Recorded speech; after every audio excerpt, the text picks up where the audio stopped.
All right, everybody, welcome back for another deep dive. It's great to be here. Now, we like to dig deep into the animal kingdom. Oh, yeah, we do. And today we're going to be taking a look at the Coitis. I love Coatis. Yeah, they're really fascinating creatures. They are. They kind of remind me of raccoons. I can see that, yeah. With their little bandit masks and everything. Yeah, and they have those amazing tails with the rings. Oh, yeah, the ringtails. Like a beacon. Yeah. Which is so cool. So we asked you guys to send us some information about Coitis. Always interested to see what people are curious about. Yeah, and we got a lot of great stuff. Awesome. So let's dive right in. Let's do it. Now, one of the first things that I always think about when I think about Coitis is that long snout.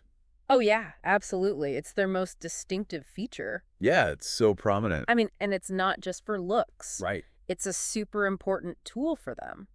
Yeah, what do they use it for? Well, they use it to sniff out food, you know? Okay, makes sense. Like, they'll be digging around in the leaves and the soil. Oh, like rooting around? Exactly. Right. Looking for insects, grubs, worms, even fruits. So they're not picky eaters then? Not at all. Interesting. Okay, so they've got this great sense of smell. Yeah, incredible sense of smell. What about their tails? Oh, the tails. Yeah, we talked about the rings. Yeah, I think that's one of the things that people kind of notice right away. Right away, you see a coati, and you're like, whoa, look at that tail. Yeah, and they hold it straight up, too. They do. It's almost like a flag. Yeah, it's very distinctive. Maybe it's a way for them to signal each other. Oh, that's interesting. Yeah. Like you see a flash of that tail. Yeah, exactly. Maybe it's a warning sign or something. Or just like, hey, I'm over here. Exactly. I'm a coati. I'm over here. Come join me. Let's eat. Now, I know that the males are bigger than the females. Yeah, that's right. They're significantly larger, actually. Is that typical in the animal kingdom? It's pretty common, yeah. Okay. Especially in mammals. Interesting. Okay, so why do you think that is with Coitis? Well, it probably has to do with competition for mates. Okay, so the bigger males. Yeah, the bigger, stronger males. More likely to. They're going to have more success attracting the females. Right, so it's all about attracting a mate. Yeah, it's a classic evolutionary strategy. Okay, so what about their social structure then? Oh, their social structure is super interesting. Okay, tell me about it. So the females and their young, they live together in these big groups called bands. Bands, huh? Bands of Coitis. How many are in a band? They can get pretty big, sometimes up to like 30 individuals. Wow, that's a lot of Coitis. It is a lot, yeah. So they all live together in harmony. Well, there's always going to be some drama. Right, of course. But for the most part, they cooperate pretty well. All right. They work together to find food. Okay. They groom each other. They even defend their territory together. So it's a very cooperative society. It is very much so. Okay, that's cool. Yeah, it's pretty remarkable. And what about the males? The males, they're kind of loners. Oh, really? Yeah, they spend most of their time by themselves. Huh.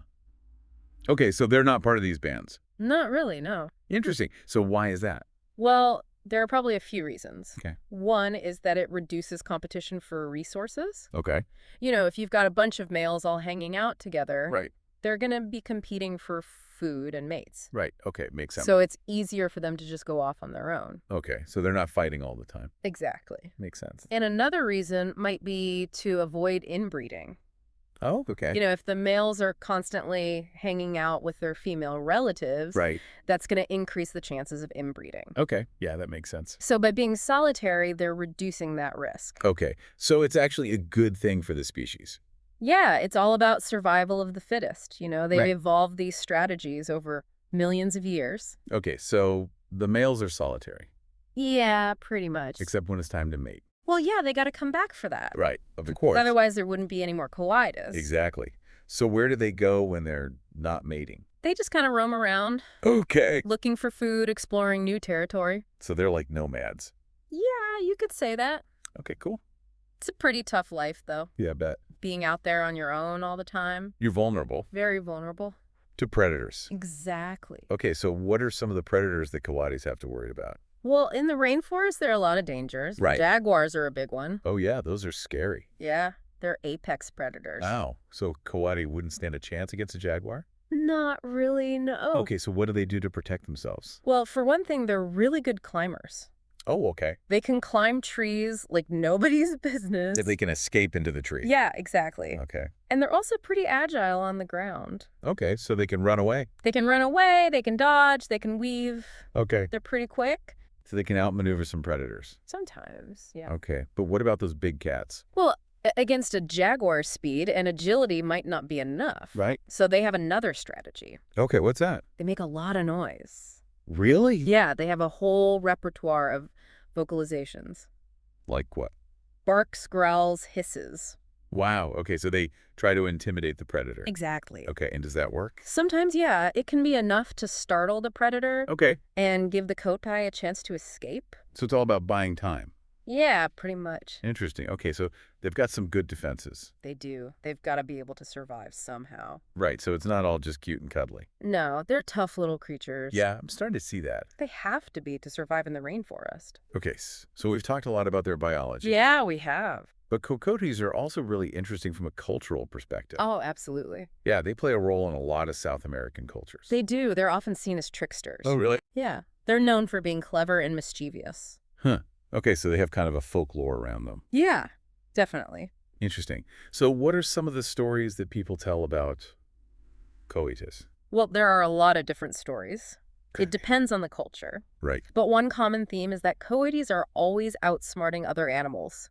Oh, really? Yeah, they're always pulling pranks and playing tricks. Okay. They're kind of like the rainforest's version of a coyote. Oh, I see. You know, always trying to get one over on everyone else. Okay, so they're kind of like the little rascals of the rainforest. Yeah, you could say that.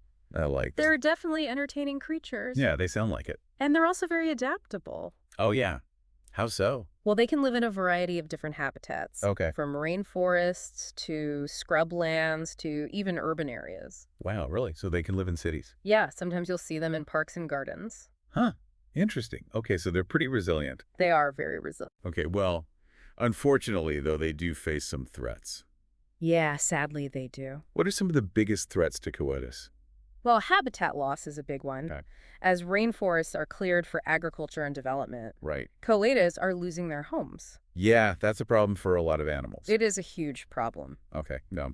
And what else? The illegal pet trade is another threat. Oh, yeah, I've heard about that. Yeah, people catch coatis and sell them as pets. But that's not good for the Coatis. No, it's not. They're wild animals. Right. They don't belong in captivity. Yeah, they need their space. They need their space, they need their social groups. Right. And they need to be able to roam free. Okay, so what can we do to help protect Coatis? Well, the most important thing is to protect their habitat. Okay. We need to support conservation efforts to preserve rainforests. Right.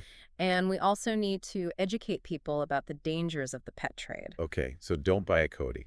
Exactly. Coatis are not pets. Okay, I think Well- we've covered a lot of ground today. We've learned a lot about coatis. Yeah, they're really amazing creatures. They are. They're full of surprises. So what's your final thought for our listeners today? Well, I think coatis are a great example of how we can learn from the natural world. Okay. They're adaptable, they're resilient, they're cooperative, Right. and they remind us that we're all connected. Yeah, that's a great point. We need to protect our planet and all the creatures that call it home. Absolutely well said. Thanks. So until next time, happy exploring. See you then.